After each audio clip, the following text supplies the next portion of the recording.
मैं आपको बिल्कुल सिंपल तरीके से एकदम सॉफ्ट और टेस्टी बटाटा पोहा बनाना बताती हूँ कैसे बनाया जाता है। इसे आप सुबह ब्रेकफास्ट में बना सकते हैं या हल्की फुल्की भूख लगी है तब भी आप इसको बना करके खा सकते हैं और ये खाने में तो बहुत ही ज़्यादा टेस्टी लगता है और आप सभी को बहुत ज़्यादा पसंद भी आएगा। तो चलिए देख लेते हैं इसे कैसे बनाया जाता है। बटाटा पोहा बनाने के लिए ये हमने 3 कप पोहा लिया है। ये हमने जाड़ा पोहा लिया है। ये ना ही ज़्यादा मोटा होता है और ना ही ज़्यादा पतला।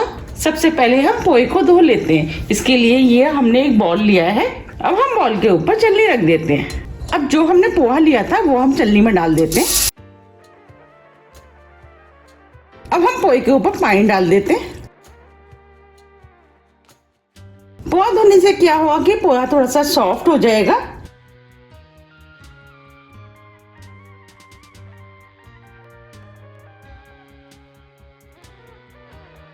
ये हमने पोहे को धो लिया है और इसका जितना भी एक्स्ट्रा पानी है वो हम निकाल देते हैं और इस पानी को हम फेंक देते हैं। अब हम चलनी को इस प्लेट के ऊपर रख देते हैं। अब हम पोहे में आधी टीस्पून नमक डाल देते हैं, 1/4 टीस्पून हल्दी पाउडर, 1 टीस्पून चीनी, आधा नींबू का रस। अब हम सभी चीजों को हल्के हाथों से मिक्स कर देते हैं।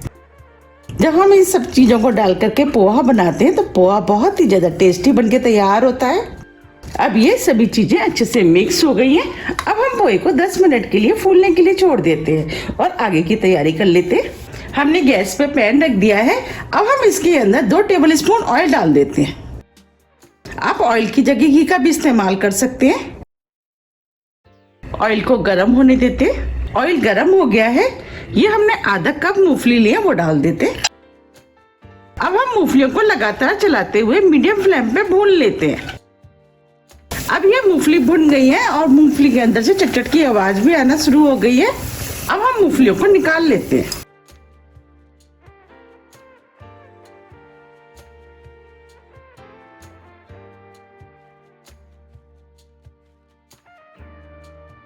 ये हमने सभी मूंगफलियों को निकाल लिया है।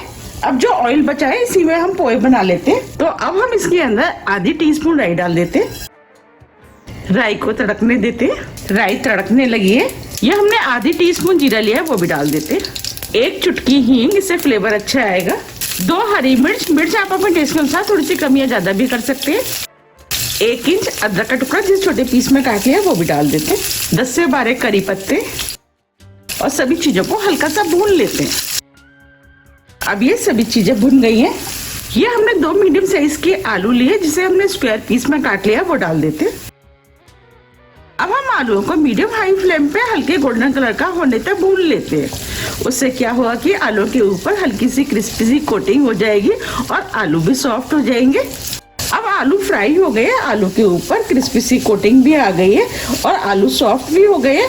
अब मैं आपको दिखा भी देती हूँ। देखिए हम फोक को आलू के अंदर डाल रहे हैं तो इजीली जा रहा है, इसका मतलब आलू बॉईल हो गए। ये हमने 1 मीडियम साइज की प्याज ली है, जिस छोटे पीस में काट लिया वो डाल देते हैं। अब हम प्याज को आलू के साथ 2 मिनट करीब भून लेते हैं। हमें इस प्याज को ज्यादा सॉफ्ट नहीं करना है, क्रंची ही रखना है। जब हम पोहे खाते हैं जब प्याज का क्रंच आता है तो खाने में ये प्याज बहुत ही ज्यादा टेस्टी लगती है। अब हम इसके अंदर 1/4 टीस्पून नमक डाल देते हैं। हमने नमक का इस्तेमाल पहले भी किया है, उसको ध्यान में रखते हुए आप नमक का इस्तेमाल करें। नमक आप अपने टेस्ट के अनुसार थोड़ा सा कम या ज्यादा भी कर सकते हैं। नमक को मिक्स कर देते हैं। 2 मिनट करीब हो गए हैं। अब ये प्याज भी सॉफ्ट हो गई है। जो हमने पोहे फूलने के लिए रखे थे वो भी फूल गए हैं। देखिए हम हाथ से दबा रहे हैं तो ये दब रहे हैं। बस हमें इसी टाइप के पोहे चाहिए। अब हम पोहे को इसके अंदर डाल देते हैं। पोहे को अच्छे से मिक्स कर लेते हैं। अब ये पोहे अच्छे से मिक्स हो गए हैं। अब जो हमने मूंगफली भुनी थी वो हम इसके अंदर डाल देते हैं। थोड़ा सा हरा धनिया। अब सभी चीज़ों को मिक्स कर लेते हैं। ये पोहे खाने में बहुत ही ज़्यादा टेस्टी लगते हैं। अगर आपको मेरी रेसिपी पसंद आ रही है तो आप ज़्यादा ज़्यादा फ्रेंड और फैमिली के साथ शेयर कीजिए, और अभी तक आपने मेरे चैनल को सब्सक्राइब नहीं किया है तो आप चैनल को भी सब्सक्राइब कर दीजिएगा और बेल आइकन को भी प्रेस कर दीजिएगा, जिससे कि मैं जब भी नई वीडियो अपलोड करूँ उसका नोटिफिकेशन आपको सबसे पहले आए। आप देख पा रहे कितने बढ़िया पोहे बने हैं। अब ये पोहे एकदम सॉफ्ट बने, इसके लिए अब हम इसके ऊपर थोड़ा सा पानी छिड़क देते हैं और पोहे को ढक देते हैं और 2 मिनट के लिए स्लो फ्लेम पे पकने देते हैं। इस तरीके से करने से पोहे बहुत ही ज्यादा सॉफ्ट और टेस्टी बनके तैयार होते हैं। 2 मिनट करीब हो गए हैं। अब ये पोहे भी बनके तैयार हो गए हैं। आप देख पा रहे कितने सॉफ्ट पोहे बनके तैयार हुए हैं। अब हम फ्लेम को ऑफ कर देते हैं। ये हमने 1 नींबू का रस लिया है, वो डाल देते हैं। थोड़ा सा हरा धनिया और सभी चीजों को मिक्स कर लेते हैं। अब ये पोहे बनके तैयार हो गए हैं और पोहे को गर्मा गर्म सर्व कर लेते हैं। आप देख पा रहे हैं कितने सॉफ्ट और टेस्टी बनके तैयार हुए हैं और ये खाने में बहुत ही ज़्यादा टेस्टी लगते हैं। आप भी इनको एक बार जरूर ट्राई कीजिएगा, आपको भी ये बहुत ज़्यादा पसंद आएंगे।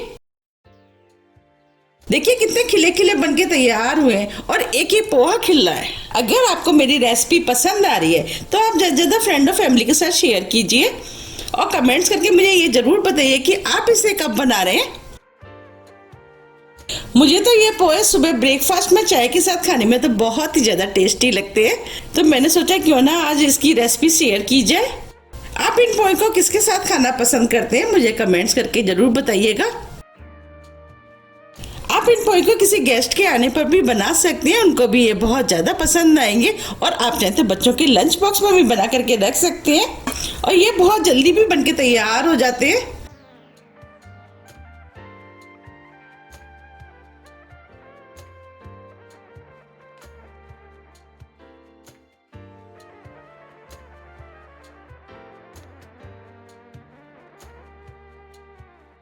अब हम थोड़ी सी मूंगफली से इसकी गार्निशिंग कर देते हैं।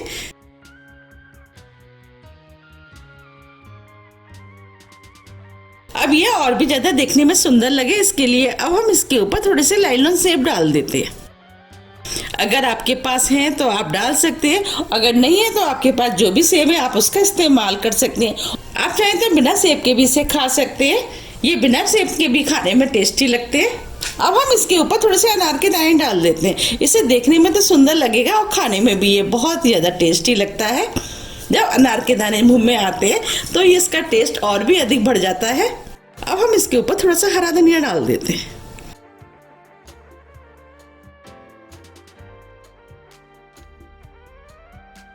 आप देख पा रहे हैं कितना बढ़िया बटाटा पोहा बनके तैयार हुआ है।